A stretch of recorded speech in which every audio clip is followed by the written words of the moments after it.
Yo, what's up guys, and welcome back to another video. Today I'm going to be talking about Firestone's hiring process. This is different from Firestone's new hire orientation because new hire orientation happens about a month to 4 months into you working at Firestone, even though it's supposed to be within your first 30 days. But anyway, this is what it takes to get hired at Firestone. Okay, so basically, the first thing you're going to want to do to get hired at Firestone is you're going to want to apply. Basically, anybody with a heartbeat, they're willing to hire as a maintenance tech. They're willing to train anybody. You don't have to have any experience. It helps to have experience. It looks good when you have experience.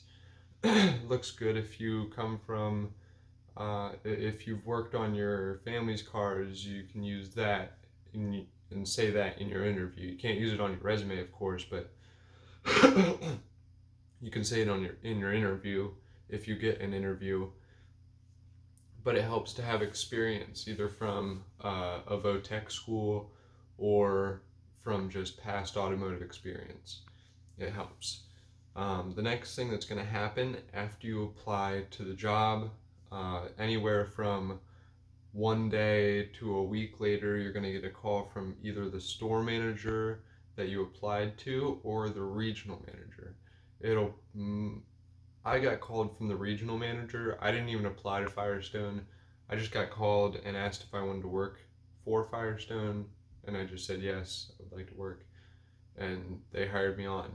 But you're going to either get a call from your store manager or the regional manager who covers multiple stores within your area, and he's going to try to figure out what store is the best location for you to commute to. The next thing that's going to happen is you're going to set up an interview with the store manager. You're not going to be interviewed by the regional manager, you'll be interviewed by the store manager at the store you're going to work at. And also, when you get called from the store manager or regional manager, I know on the job ad it's going to say that they provide tools. They do not. They do not provide you with tools. They do not have shop tools. Take it into account that even if they might have a couple shop tools, just take it as they have no shop tools, and prepare yourself and buy the basic tools. So if you don't know what those are, I have a video up on what it takes, what tools you need to be a maintenance tech. If you want to go check that out, you can. I'm going to do another video on tools that you need to work at Firestone, and so you don't have to borrow from everybody else, but that's a whole other video that I'm probably going to do in a couple days. So at the interview, they're basically going to talk about pay. They're going to talk about what your availability is, if you have your own tools, and then they're also going to talk about shop life, what kind of experience you have, if you have any ASEs help, and pay at Firestone, just like anywhere else, is based on experience. You could be a C-Tech, but only know how to do brakes and alignments and minimal suspension stuff, and you'll be paid the minimum amount because you only know how to do basic suspension work, alignments, and brakes. But if you have your brakes ASE and your steering and suspension ASE, then you will be paid more than somebody who does not have those. ASEs help because they're going to get you a higher pay, because experience helps, but ASEs prove that you know what you're doing with those certain parts. Well, with the certain group of parts on the car, if you know what I'm talking about. So ASEs help get your pay raised. Experience just helps you get the job.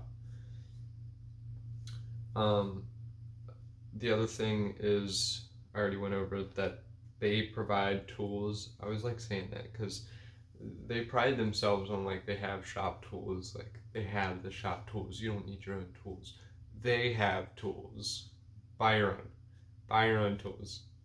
All right, buy your own tools. And I'm going to go over, like I said, I'm going to make a whole video on what tools you're going to need to work at Firestone and not have to borrow tools from other technicians, because I feel like that's the point I'm at right now. I don't have to borrow any other tools. I have my own tools that I work with on a daily basis. And if you guys want, I can just take the video in the shop and show you the tools that I have. Or I can just do it like I always do my videos, just sitting down at home, writing down what the contents of the video is going to be and going over those notes, and then further in detail when I get to them. It's all based on your guys' choices. Leave it down in the comments if you guys want me to do that, or how you guys want me to film that video. So after your interview and after you discuss like what's going to happen, they're basically going to tell you that they either like you, or they're going to be like, well, it was nice to meet you, and they're going to go from there. And either a couple days later, you should get a call from your store manager. Your store manager is going to be like, hey, like, we're hiring you. Now you got to get that physical and drug test done. And you're going to have like 3 people contacting you for Firestone. You're going to have the recruiter contacting you. The recruiter is the person from like Florida that's going to be talking to you and working. He or she is going to be the person that you're going to be contacting throughout your whole like physical and drug test. Like, okay, I got the physical done. I have the physical scheduled. I have the drug test scheduled. I'm going to the physical. I got the physical done. You're basically going to be contacting them and telling them like, okay, I'm ready to work. I got everything done, and they're going to help you throughout the whole process. And then there's also another person that's going to contact you and tell you about how you're going to have to go to the new hire orientation, and it's paid for, and accommodations are already made for you, which is totally up to the store manager on when he's going to send you, he or she. So after you do the physical and you do the drug test and you tell your recruiter, yes, I got it all done, I am ready to work. Let's get me to work. They're going to process your physical, they're going to process your background check, they're going to process your drug test. And after you pass your drug test, after you pass your physical, and after your background check clears, which your background check can take anywhere from a couple days to, I heard, upwards to a month. It can take quite a while. But once everything clears, that's when you actually get to go and work your first day at Firestone. I'm not going to go into super detail about your first day at Firestone. If you guys want a video of your first week at Firestone, I will help you with, I will make a video with that and explain how my first week was like, because that's the best I can do. I can explain my experiences, but I can't explain everybody's experience and what everybody is going to experience. I can give you general knowledge of what you can look forward to in your first week of Firestone. So if you guys want that video, just leave it down in the comment section. Now I'll be glad to make that video for you.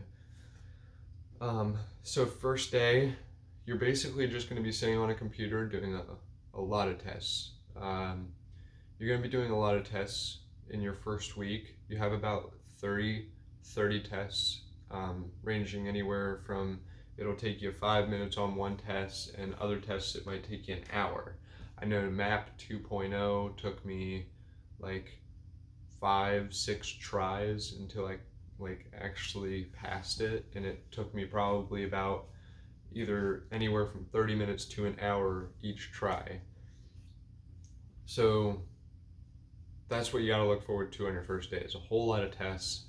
I know me personally, I did half my day was working on tests, and about the other half was going out and shadowing someone in the shop. And you may not be as lucky as me and have somebody to shadow. They might just throw you out into the shop and just put you to work. I know that happened to the maintenance tech that trained me at my shop. He just got thrown into the shop and was like, okay, go start doing work. And he came from Olive Garden. He had no experience and he had no clue what he was doing. So he was asking so many questions to the other techs. But you might get lucky and you might be able to shadow somebody, which means you're basically just going to be their shadow. You're going to be looking over their shoulder, seeing what they're doing, and all that kind of fun stuff. Even though I already knew how to do oil changes, I already knew how to do brakes, I didn't know how to do flat repairs, I didn't know how to use a tire machine, and I didn't know how to balance tires. I knew how to rotate tires, I knew how to do an oil change, I knew how to do brakes. I knew a mixture of different things. I know how to do lower control arms, upper control. I know how to do steering. I'm basically a C tech, but my job title is a maintenance tech. But anyway, that's pretty much the end of the video. If you guys found this video helpful, enjoyed it in any way, leave a like. If you guys want to know more about Firestone or cars, I'm going to be doing more car videos once I start having to work on cars, like family cars. I like to do car videos when I work on family cars because I don't like bringing my phone into the shop and recording a video of me doing something. I might do that if you guys want that, but I don't feel comfortable doing that as of right now. I'd have to ask on whether or not I'm allowed to in the first place, but that's pretty much the video. If you guys want to see Firestone car videos, subscribe. If you guys like any of the content on my channel, think about subscribing. Thank you guys, and peace out.